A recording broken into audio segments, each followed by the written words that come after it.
कामावरून थकून आल्यानंतर घरी जेव्हा आपण येतो तेव्हा आपल्या कुटुंबाच्या चेहऱ्यावर जेव्हा समाधान दिसतं आपल्याला, त्याच्यापेक्षा मोठं बक्षीस काही नाही आहे कोणत्याही माणसाच्या आयुष्यामध्ये. कारण प्रत्येक जण हा बाहेर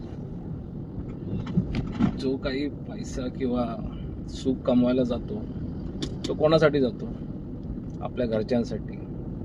आणि जेव्हा तुम्ही घरी आल्या त्यांच्या चेहऱ्यावरती सुख आणि समाधान अनुभवता तेव्हा तुमचा आनंद हा गगनात मावत नाही. माझंही तसंच आहे. कारण मी आता घरी पोचतोय आणि आता थोड्याच वेळात मी ते सुख अनुभवणार आहे, जे खूप दुर्लभ लोकांच्या नशिबात असतं.